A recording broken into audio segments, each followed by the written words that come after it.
Hello, and welcome to another episode of the Laid Back Life podcast, where we're talking about how to love entrepreneurship and improve daily while ultimately living a great life. I'm a huge fan of people who walk the walk, not just talk the talk. So I am super excited not only to have Beau on, but also this is not a fake background. Beau is on from the beach. If you're watching, if you're listening, I'm sorry, you're missing out on this gorgeous Mexico beach view that is what they put on the front of the brochure.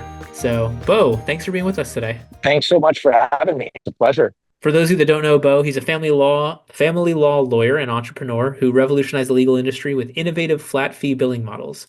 He's passionate about simplifying processes and delivering client value. He runs Evolve Law, Canada's only national family law firm, where transparency, efficiency, and client-focused solutions are redefining the standard in family law service. And I love that bio. It's great you guys provided, but I'm going to add in, and he's a genuinely awesome guy. I have run into Beau at conferences, and if you follow him on social media, you do such a good job of putting yourself into it. So, you and your son doing the ice baths at some event, and just the books that you're reading and what you've taken from them, you have a really good holistic life, and I love it, man. Well, I appreciate that. And I mean, I think you and I share that. I know we've talked and spoken in the past. What was it, a full year you went touring the US? Yeah. We both have a passion for zoos.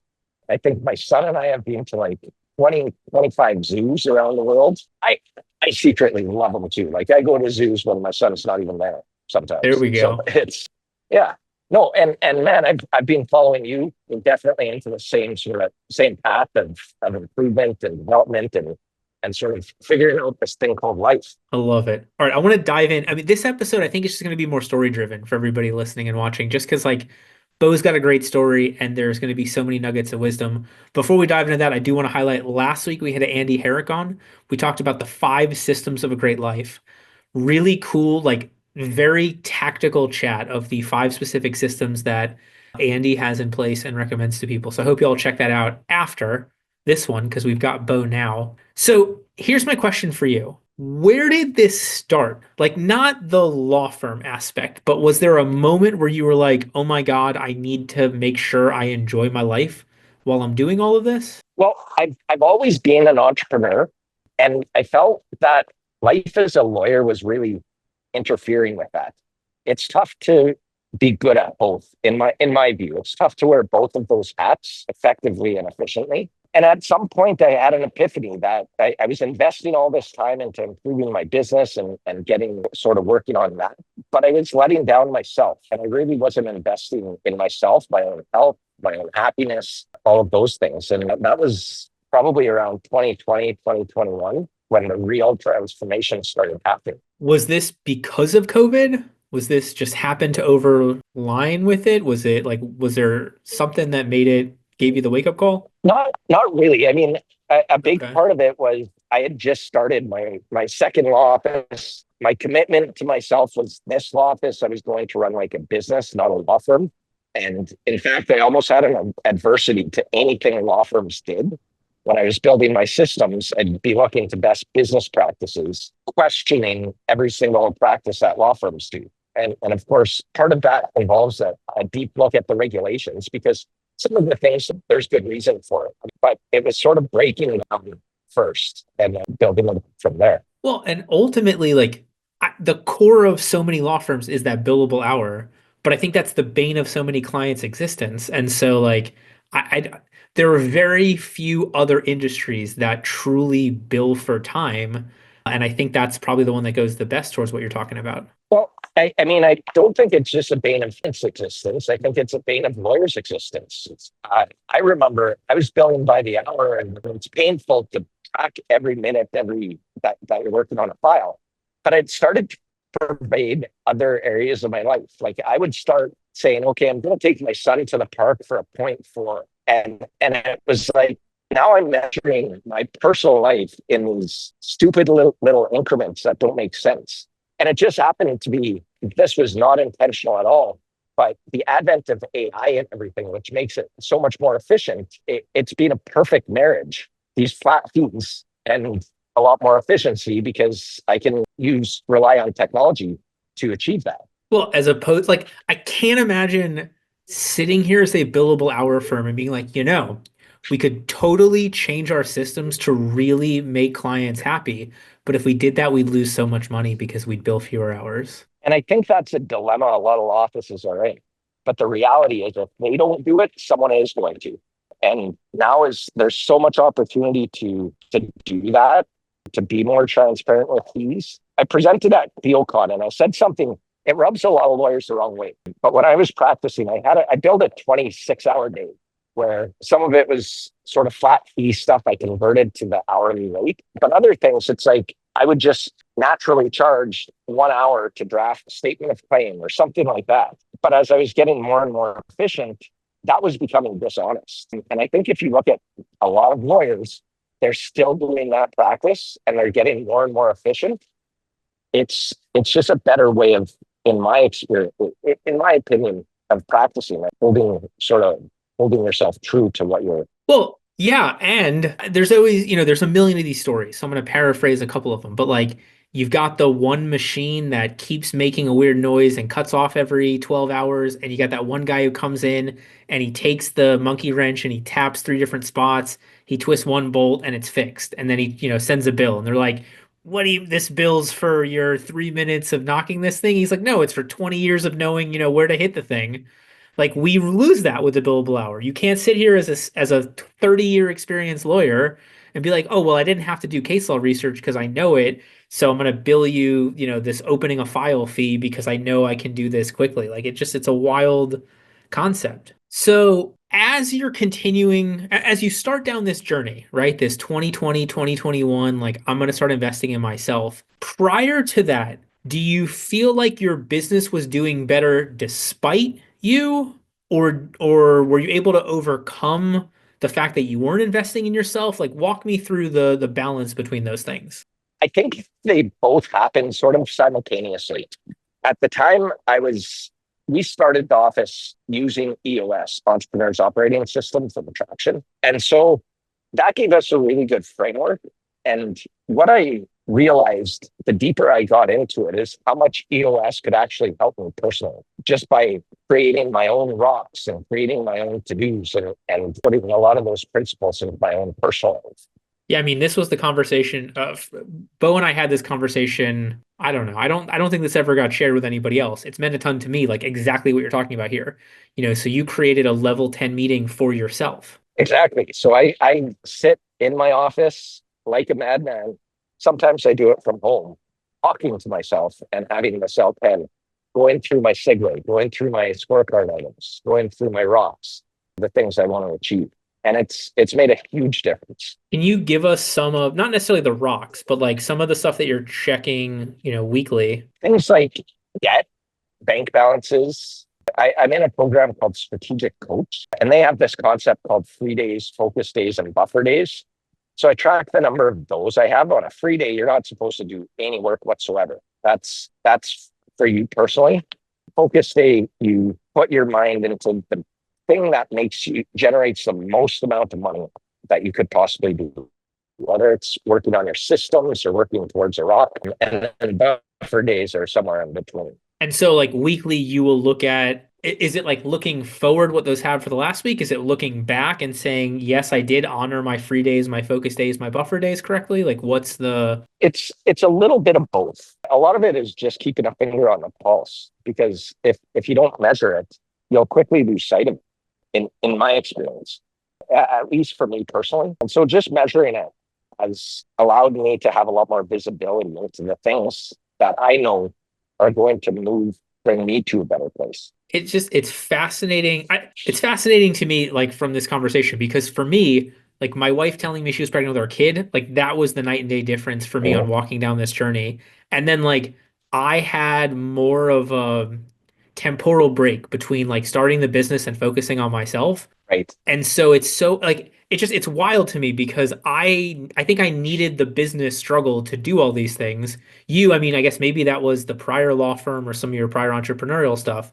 It's so interesting for you to be like walking down these paths so similarly because I think everybody else is more like me, where you have to walk down the business path and realize how far out of the way you are from where you want to be to then start walking the personal path. Right. And I mean, for me, there was a realization, and I don't know if this was part of the epiphany or just something that happened as an artifact of it. But although I've always been there with my son, I feel like I wasn't really there a lot of the times. From the time he's 16 now, from the time he was like 12 and earlier, he knew me like this or on my phone answering emails. And that was my priority. I didn't have great emotional regulation. So he'd see me angry, he'd see me yell, hear me curse. And since sort of all of this, I think that's been a big change too. He's seen the night and day difference these efforts have made for me personally. Well, but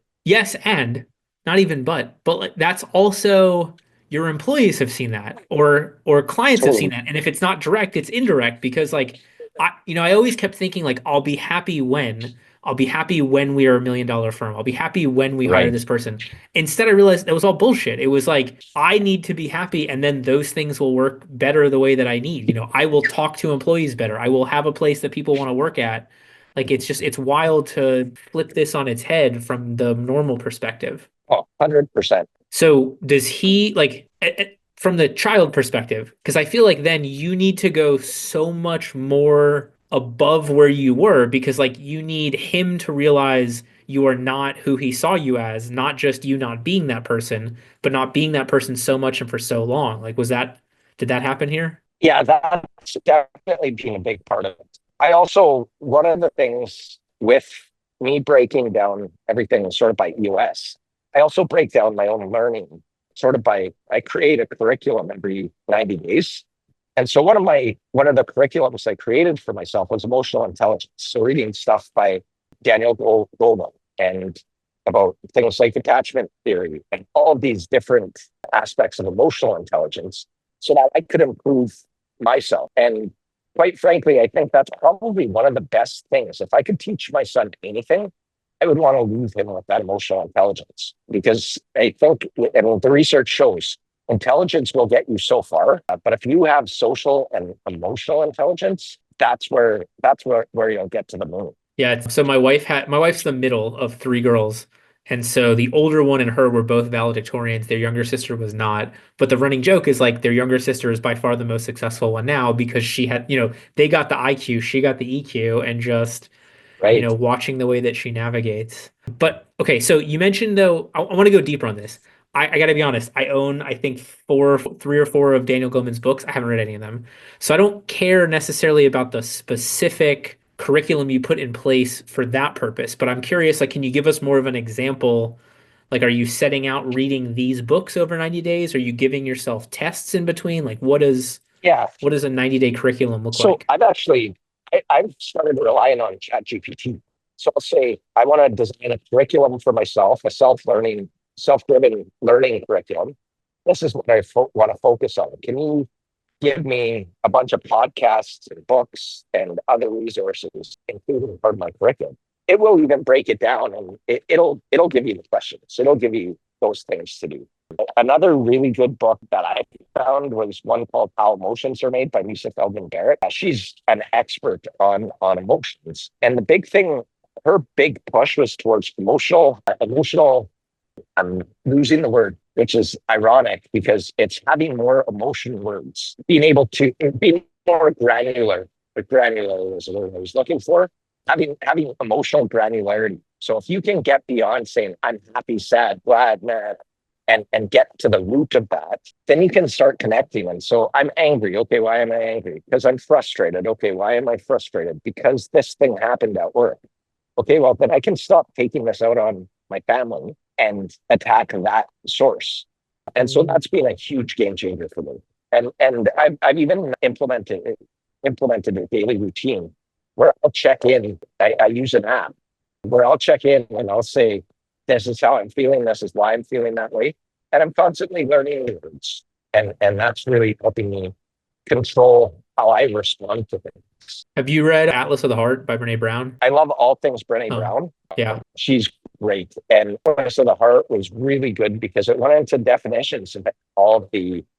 Yes, as a very emotionally masculine person, for and I mean that as a compliment and insult to myself. Atlas of the Heart was amazing. Exactly what we talked about granularity. Like it has helped me better explain to my wife how I feel instead of other than like, other than the five inside me emotions. Like I can get more specific on what they are, like you talked about. So that's why I bring it up. When you're with ChatGPT having it make this curriculum, are you telling it like I have X amount of time every day, every week over the next 3 months to dedicate to this? Are you putting some sort of limit on it? Not really.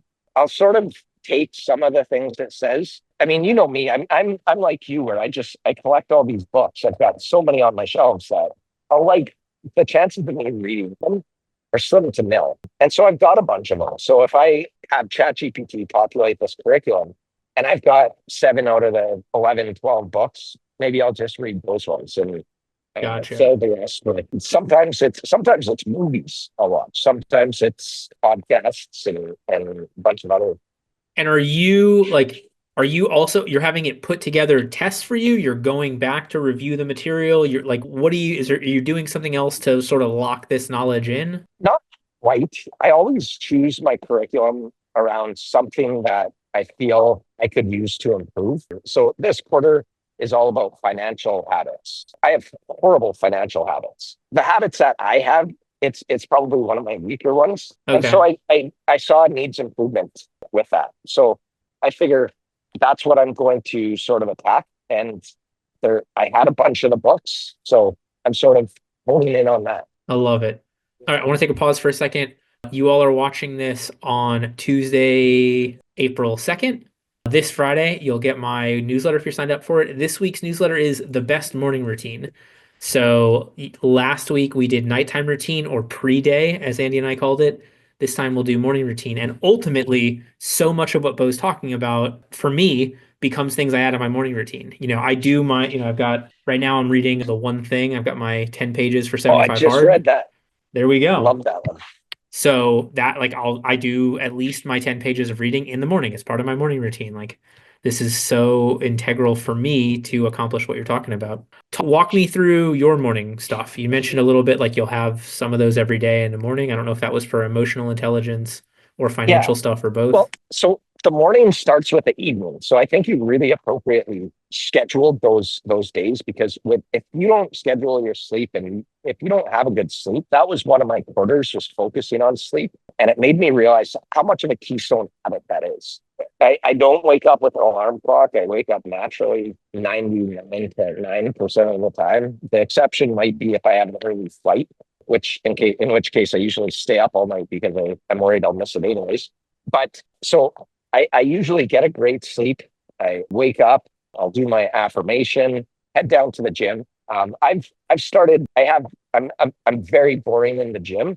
I'll do pull ups, push ups, and then I'll sit on a recumbent bike for an hour and just read. That was the one cardio activity, albeit it's probably the weakest cardio activity you can do in the machines, but it's one that I can focus on a book as I'm doing. I'll go from there, head upstairs, have my vitamins, my coffee, meditate for at least 5 minutes, then usually hop in the sauna for a bit, meditate in there a little bit, and then get on with the rest of my day. But in terms of like the curriculum, are you adding things into this morning stuff, or that's just like you're reading on the bike, the books and listening to the podcast from the curriculum? Like, what's the intersection Yeah, of those things?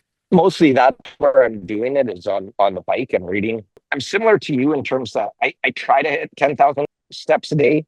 I don't think I'm as disciplined as you because I definitely don't hit it with the kind of frequency and consistency I'd like. But when I do walk, that's usually a time where I listen to podcasts and things like that. There we go. Yeah, the last day I did not get at least 10,000 steps was 2022. That is crazy because you've probably been through. I mean, in that amount of time, you would have had curveballs thrown many times.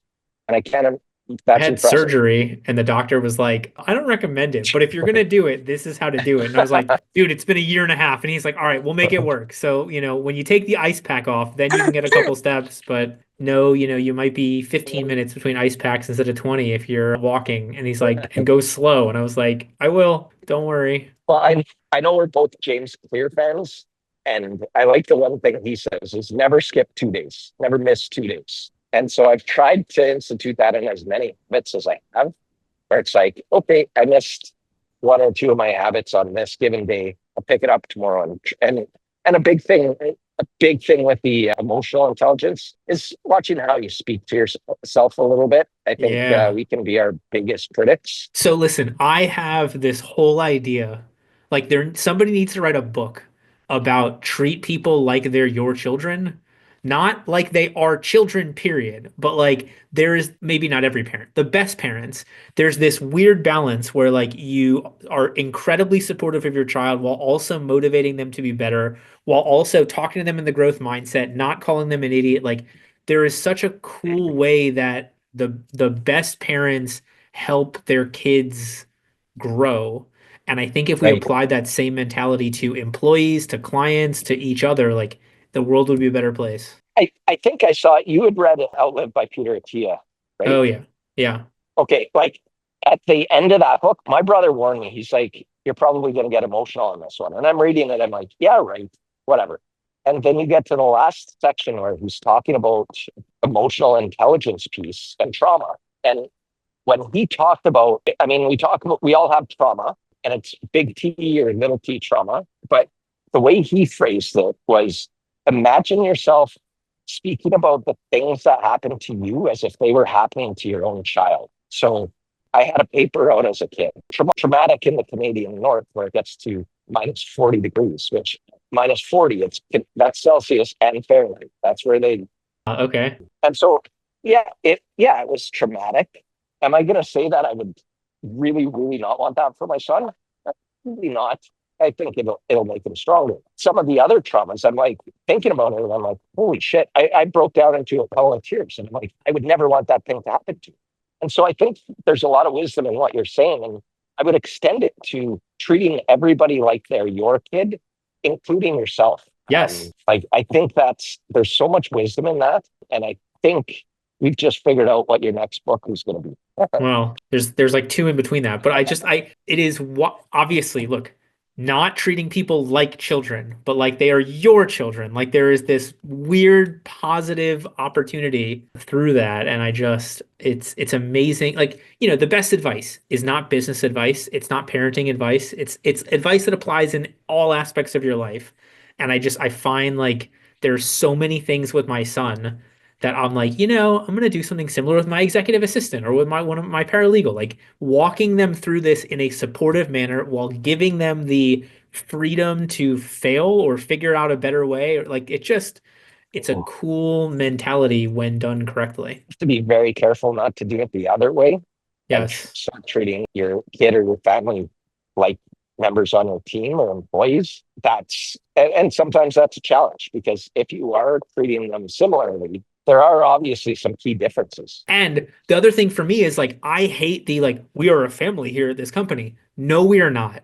Because I can't fire my family when they underperform. Like we all have that one family member who hits everybody up for money, who shows up half the time to family events, who always whatever, like they're still family. Like that person's not Right? working for me because it's going to burden everybody else. So I want to be that, I want to be that culture that is a team mentality where we are pulling for each other, but also, cutting dead weight, whereas you can't do that in a family. All right, so you're on these paths, the personal development, the business development. Like walk me through how the personal development has impacted the growth of Evolve. Walk me through like how many other areas of life have been positively impacted by you reinvesting in Beau. Well, I'm part of an organization called Entrepreneurs Organization. They've got a big Florida presence. It's global. And like I said, that's the reason why I'm in Mexico right now. And that's the reason why I was in Amsterdam last October and took my son over there and we did a European backpacking thing. Like it has opened so many opportunities for me, but it's an investment and it's a personal investment. It's not cheap, but the value I get out of it, I would say can't be, it's hard to put a finger on it because it provides me with, we have these forum groups. So I meet with 7 other business owners and we talk about sort of our deepest, darkest, the 5% that we won't talk to anybody about, the issues we're having with our kids or families, the issues that we're having with health or fitness or whatever it is, issues we're having with business. We've all had those. And one big example, 2021, we offer payment plans for our services. Well, the problem with payment plans is it turned into a cash flow issue pretty quick. When you don't have clients paying you right away, your staff, your rent, your all of those things can't wait.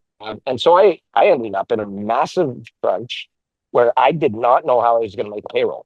You can't walk into the office and say that. People will run for the hills.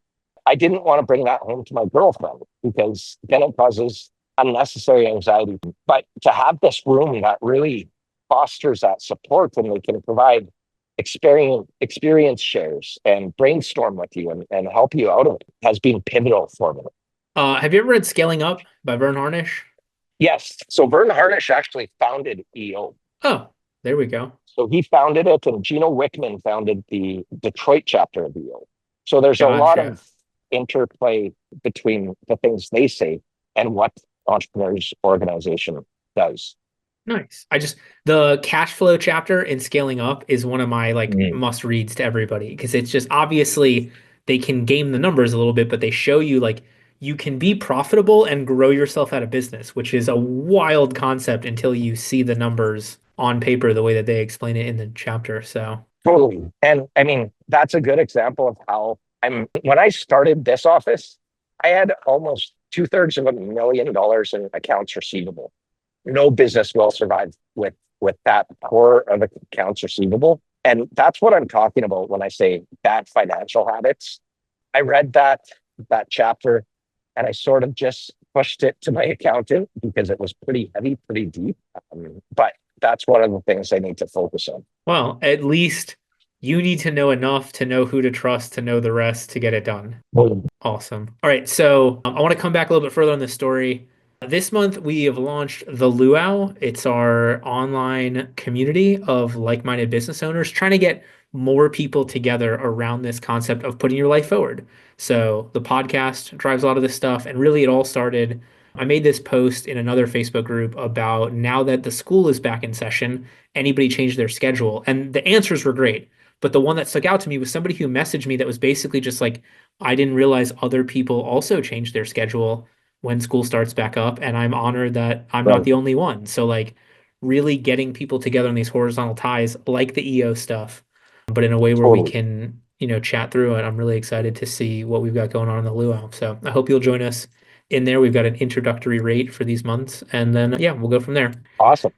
So back to the story. You're walking down the path. You've got this better understanding of emotional intelligence. Now you're working on the financial stuff. When did you know that your focus on personal growth was worth it? I think I bought in pretty early, knowing that I wasn't going to see immediate results. And so, but I did within a few weeks, I saw things starting to shift for me. And so I knew I was on that right path.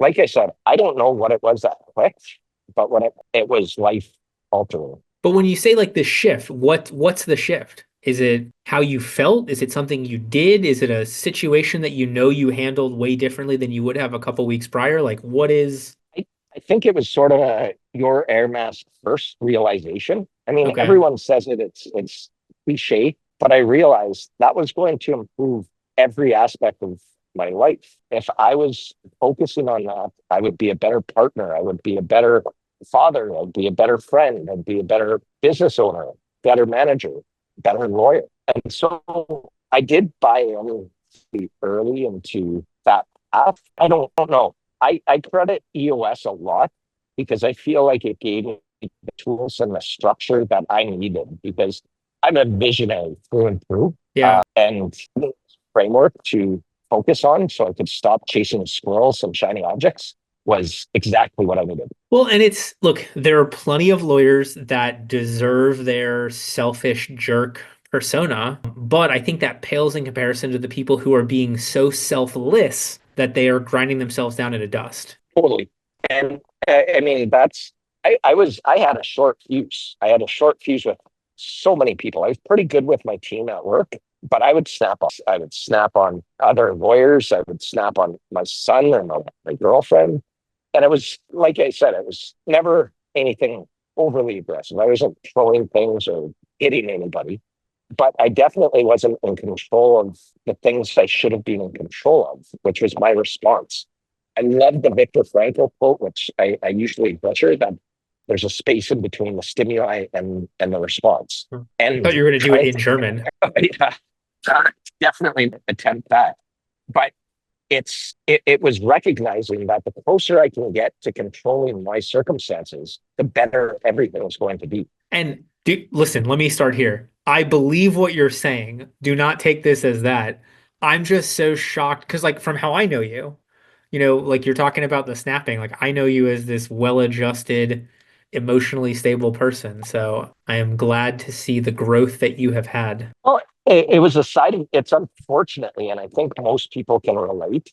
Unfortunately, it's a side of you that it's usually your closest inner circle ever see. So a lot of people might be surprised that it's ever like that. But if you ask my son, and you might be asking him 10 years on a shrinks couch, I was angry. I have a face that I can do that will just invoke sheer terror in him, where I just clench my teeth and he knows I'm upset. I'm not proud of that. I wish I had started this journey early. But Yeah. my other favorite saying is about the tree planting.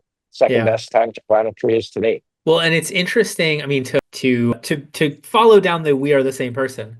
I've been trying to get my child when he has his moments, because he's not even yet 7, like, where did you see this behavior? Do I do this? Does mommy do this? Whatever. And so like when he got really pissed the last time, I was like, well, do I do that? And he's like, oh, you've done that. And I was like, recently? And he like literally sat there and was like, yeah, I guess not. And I was like, all right, cool, man. Thank you. I appreciate the like I have not snapped in hopefully years at this point.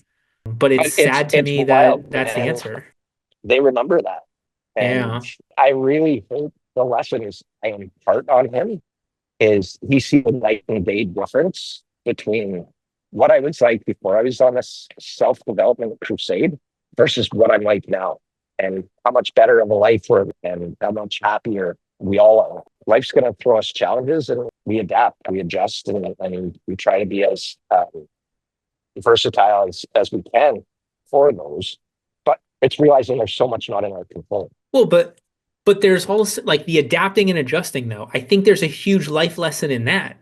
And so like it's probably hard to explain to your kid how you have adapted and adjusted your emotions. But like, dude, I'm in Central Florida. Pickleball is life, right? So watching my kid try to play pickleball, I'm like, hey, do you remember how bad all of us were? And now like we've gotten better. And so like just like you can get better at pickleball, you can get better at maintaining your temper. You can get better, like just, giving him the tangible thing of none of us are perfect. All of us are adjusting. All of us are trying to be better, hopefully. It's a wild Oh, concept to convey yeah, to your no, kids. I totally agree with that. It's like I said, if that's the one thing I can impart on him and he takes away, I hope that's what I gift him with. So I want to finish by talking about what this looks like moving forward for you. But before we get to that, anything else that we missed other than like the future view? No, I mean, man, I could talk to you for hours. I read your book lists, so we could pick any one of those books and probably talk on. And so I'm just happy we got this opportunity to squeeze a quick one in. Dude, me too. I'm glad you didn't reschedule. We got to enjoy the beach behind you. I'm living vicariously from the wall back here. All right. So, one other question that comes up before we jump into that.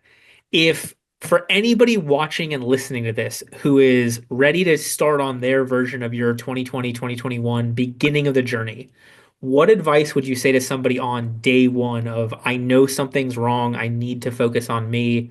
Like, what wisdom do you want to impart to them? I think there's a great quote that I will butcher as well about comparison being the thief joy. Is Yeah, that I I think think so. that's what it is, and it's really true. I think, and then just focusing on what you can focus on, which is yourself. So again, when we were talking about our kids, my son sees me. He's with me half time, week on, week off.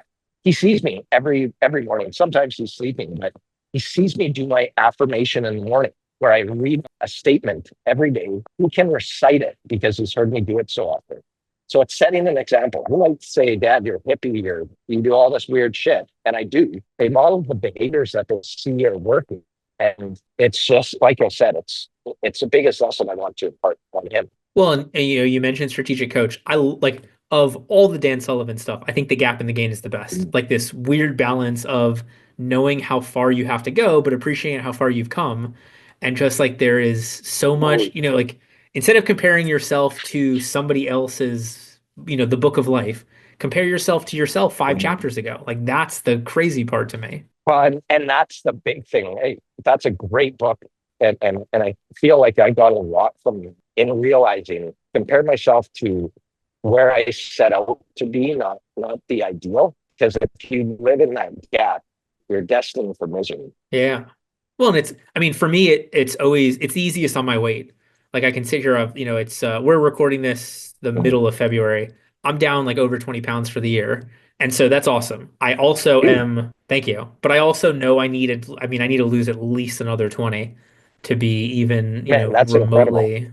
Well, but it's like celebrating those two things, celebrating how far I've come, looking at how far I have to go. And obviously, like, I'm not going to celebrate by eating an entire pizza and undo it, but I can celebrate by buying a new Hawaiian shirt that fits, like there's things that we can do to enjoy the gain while still not losing sight of the gap. 100%. And I think that's so important. Celebrate where you've got and you set your sights on another milestone. And you might be five pound increments. I think it's huge. And you're a testament to that. Thanks, man. All right, so then with that, I'm going to flip my question. Instead of what the future looks like, what is the current gap for you? Where do you see yourself overcoming this gap? Cool.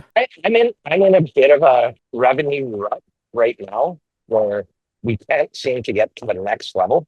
We've just expanded across Canada. It's trying to break through that ceiling we've hit. And so that's a big thing I'm working on business wise. Personal wise, a few years ago, I got up to a point where I could do 100 consecutive push-ups. I have not gotten, I had a bit of a wrist injury, stopped for a few months, and I can't seem to get past 60. And so I've set this year, I want to get back up to that where I was the years ago. Wild, man. Well, because I love, there's the study, if you can do 20 push-ups, you have your risk of a heart attack is like in the 5 percentile or lower. So No, obviously, assuming that is consistent, then 60 is that much better. And then, on the way to 100. yeah, and like I said, it's always just measuring against myself because everybody is built different. Everyone has different goals and aspirations, and having that focus, you're reading the one big thing, figuring out what is your one thing, and setting off with focus and determination to hit. Well, yeah. And I think I love the concept, like what you've talked about through all this, having the curriculum to attack it, having the specific target goal, having the SMART goal lined up. Like it just, the more language is power, right? So like the more you can speak Right, this definitively, the easier it is for you to figure out the steps to overcome that gap, to make more of a gain towards it. totally. All right, so in keeping with our run of family law attorneys, not intentionally, next week we'll have Billy Tarasio on. She runs modern law in Arizona, and just like Billy's done a ton of cool stuff. Arizona has, removed a lot of the ethical requirements of other states. Billy has really like honored them in such a great way. They do all these like pro bono days for the local community. Like it's so cool. I'm super excited for us to chat next week. That being said, for anybody who has followed Beau's journey, who wants more, to see more from you, to ask you follow-up questions, what's the best way for them to get in touch? I'm being very active on LinkedIn. That's sort of my chosen platform.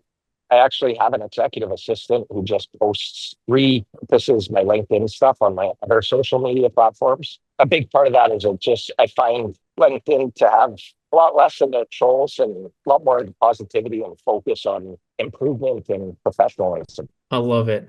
Awesome, man. So we'll have everybody look you up, Beauatkins, for any of you that are listening to this. So you've got the spelling Yeah, and man. go. And I'm a giant nerd. please do. I love to talk about this stuff. Like I said, I feel like we could go on for hours. Yeah, absolutely. Well, and I figure we'll do some follow-up episodes and whatnot from there. I'd So love to. always super excited to pick your brain and see what's going on. With that being said, any final nugget of wisdom for anybody when it comes to walking your personal development journey or having a personal EOS level 10 meeting or just anything? Be you. Seth Godin wrote a book. What was it? Something about being weird. Purple cow? And maybe it was in the Purple Cow. Is that the one where he said, "Be weird, be yourself"? That might I have been don't the one. know. And I feel like, man, I do a lot of weird stuff, and it doesn't surprise anybody who knows me. Is nobody I know well is surprised I'm doing this podcast on a beach. Similarly, nobody I know well would be surprised that I shot another podcast about 3 weeks ago, walking downtown Saskatoon, which is a city in Canada I'm from, and it was minus 25 Celsius. So we're talking about 150, 160 degree difference between there and here. It's weird, but I embrace it. Crazy. So Seth Godin has a book, We Are All Weird, The Rise of Tribes and End of Yes, Normal. Okay. that's it. Recommend it. Awesome. All right. Thank you to everybody who watched and listened. We'll see you here back. We'll see you back here next week for Billy's episode. In the meantime, thank you for your time. I know I learned a ton from Beau. I hope you did as well. And have a great weekend. So next week on The Laid Back Life, we're going to take a pause from interviewing amazing people, and you're going to get stuck with me. However, I hope that it is relevant because we're going to talk about the organization of a great life. So we're going to dive into David Allen's take on having a mind like water, but actually give you the specific steps to have a mind like water, to not be overwhelmed by everything, to get stuff down in a place where you can act on it or delegate it to other people to act on it. And then, we'll also make a bunch of jokes about Bruce Wayne, Batman, Iron Man, Hawaiian shirts, etc. So hope to see you back here next week for The Laid Back Life, where I am going to talk about the organization of a great life. I think this is super important because this is the framework for us to actually put into place all the things that our guests are talking about.